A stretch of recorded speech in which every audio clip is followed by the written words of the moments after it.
வணக்கம்.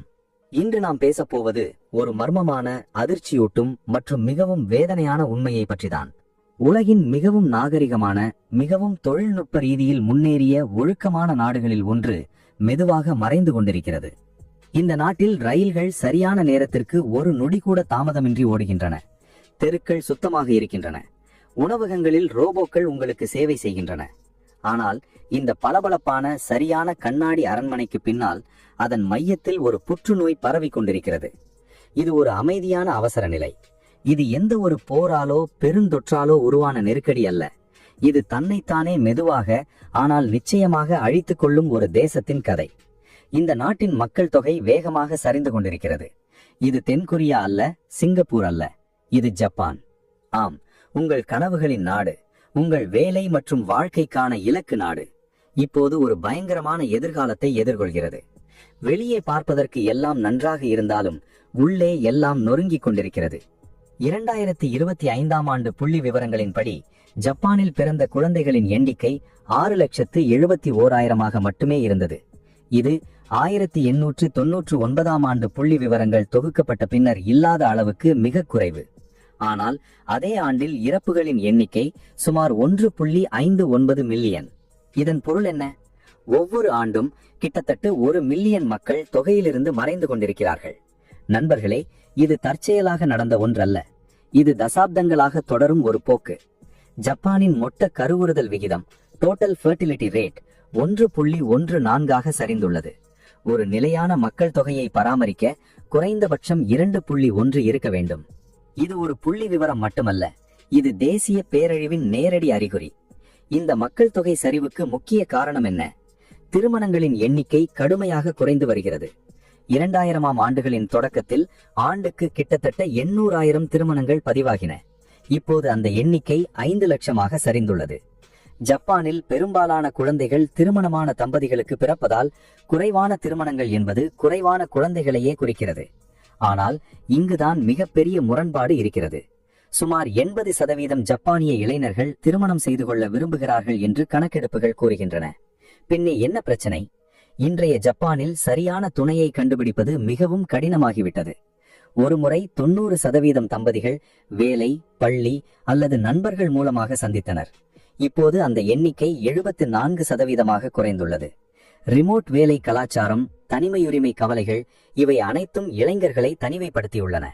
இதன் காரணமாக ஒரு பழைய தொழில் மீண்டும் உயிர் பெற்று வருகிறது: திருமண ஆலோசனை நிறுவனங்கள். கடந்த 5 ஆண்டுகளில் 20 வயது பெண்கள் இந்த சேவைகளை பயன்படுத்தும் எண்ணிக்கை இரட்டிப்பாகியுள்ளது. இளைஞர்களின் எண்ணிக்கை மும்மடங்காகியுள்ளது. அவர்கள் உளவியல் பாதுகாப்பு மற்றும் செயல்திறனை விரும்புகிறார்கள். என்ன ஆகுமோ என்று விட்டுவிடுவதை விட முதலில் தெரிந்து கொண்டு பாதுகாப்பாக காதலிப்பதை அவர்கள் விரும்புகிறார்கள். இதன் விளைவாக 50 வயதிற்குள் திருமணம் செய்து கொள்ளாத ஆண்களின் எண்ணிக்கை 1980இல் 3% இருந்தது. 2020இல் அது 28% உயர்ந்துள்ளது. பெண்களுக்கு இது 4%இலிருந்து 18% உயர்ந்துள்ளது. இது ஒரு சமூக கட்டமைப்பு சிக்கல். இந்த சரிவு ஜப்பானின் பொருளாதாரத்தை கடுமையாக பாதிக்கிறது. 15 முதல் 64 வயதுக்குட்பட்ட உழைக்கும் வயதுடைய மக்கள் தொகை 1995இல் 80 மில்லியனாக இருந்தது. 2024இல் அது 70 மில்லியனாக குறைந்துள்ளது.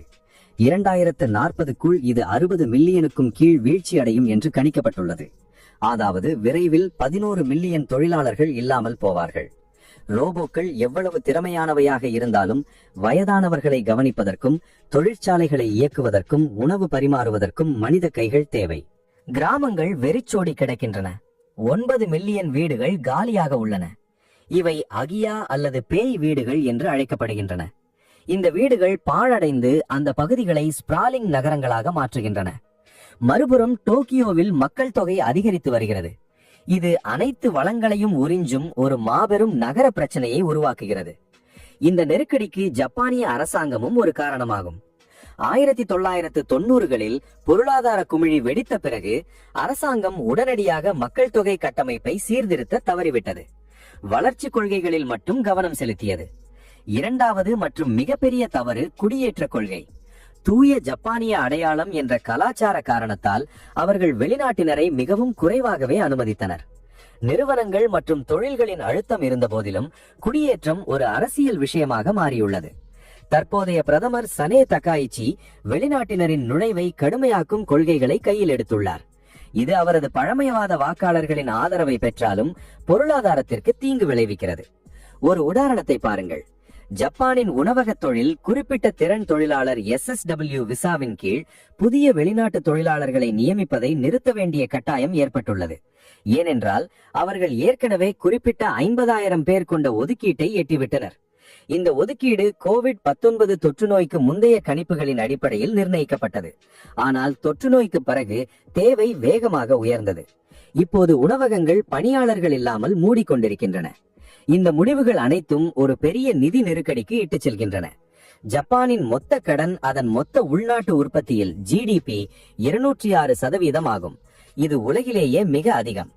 வயதானவர்களின் சுகாதாரம் மற்றும் ஓய்வூதிய செலவுகள் அதிகரித்து வருகின்றன. குறைந்த வரி வருவாய் மற்றும் இந்த கிரீன் டிரான்ஸ்பர்மேஷன் மற்றும் பாதுகாப்பு போன்ற திட்டங்களுக்கு பணம் திரட்டுவது கடினமாகிறது. இப்போது ஜப்பான் தன்னை காப்பாற்றிக் கொள்ள பல நடவடிக்கைகளை எடுத்து வருகிறது. 2023 முதல் டோக்கியோ ஆளுநர் யூரிகோ கோயிகே 18 வயதுக்குட்பட்ட ஒவ்வொரு குழந்தைக்கும் மாதம் 5,000 yen முதல் சுமார் 3,000 ரூபாய் வழங்கும் திட்டத்தை தொடங்கியுள்ளார். மேலும் புதிய திறன் மேம்பாடு மற்றும் வேலைவாய்ப்பு திட்டம் 2027 ஆண்டில் தொடங்கப்பட உள்ளது. இது பழைய தொழில்நுட்ப பயிற்சி திட்டத்தை மாற்றும். இதன் மூலம் 2028க்குள் கிட்டத்தட்ட 1.23 மில்லியன் வெளிநாட்டு தொழிலாளர்களை அழைத்து வர திட்டமிடப்பட்டுள்ளது. OECD organisation for economic cooperation and development கூட ஜப்பான் தனது உற்பத்தி திறனை அதிகரிக்க வேண்டும், வயதான தொழிலாளர்கள் மற்றும் பெண்களுக்கான வேலை நிலைமைகளை மேம்படுத்த வேண்டும், மேலும் குடியேற்றத்தை விரிவுபடுத்த வேண்டும் என்று பரிந்துரைக்கிறது. ஜப்பானுக்கு 2040க்குள் 6.7 மில்லியன் வெளிநாட்டு தொழிலாளர்கள் தேவைப்படுகிறார்கள். ஆனால் இவை அனைத்தும் ஒரு பெரிய கலாச்சார மாற்றத்தை கோருகின்றன. ஜப்பானிய சமூகம் எவ்வளவு காலம் தனது பாரம்பரியத்தை தக்க வைத்துக் கொண்டு வெளிநாட்டினரை ஒருங்கிணைக்க முடியும்? தொழிலாளர் பற்றாக்குறையை AI மற்றும் ரோபோட்கள் எவ்வளவு காலம் சமாளிக்க முடியும்? இதுதான் மிகப்பெரிய கேள்வி. நண்பர்களே, ஜப்பான் நிச்சயமாக அழிந்துவிடும் என்று நான் சொல்லவில்லை. மாறாக இது ஒரு எச்சரிக்கை. உலகின் மிகவும் வளர்ந்த, ஒழுக்கமான மற்றும் கடின உழைப்பாளி நாடு கூட சரியான நேரத்தில் முடிவுகளை எடுக்கவில்லை என்றால் இந்த நிலைக்கு வந்து சேரலாம். ஜப்பானின் எதிர்காலம் அதன் மக்கள் மற்றும் அரசாங்கத்தின் கைகளில் உள்ளது. அவர்கள் பழைய கலாச்சார கட்டுப்பாடுகளை உடைத்து உலகத்தை திறக்க முடியுமா? அல்லது இந்த அமைதியான அவசர நிலை அவர்களின் அடையாளத்தையே அழித்து விடுமா? ஜப்பான் ஒரு காலத்தில் மின்னிய ஏரரசு இப்போது ஒரு கண்ணுக்கு தெரியாத போரில் ஈடுபட்டுள்ளது. நாளைய தலைமுறை எப்படி இருக்கும்? நாம் பொறுத்திருந்து பார்ப்போம். இந்த வீடியோவை முழுமையாக பார்த்ததற்கு நன்றி. இது உங்களுக்கு பிடித்திருந்தால் இந்த செய்தியை பகிர்ந்து கொள்ளுங்கள். ஜப்பானின் எதிர்காலம் குறித்து உங்கள் கருத்து என்ன? கமெண்ட்டுகளில் சொல்லுங்கள்.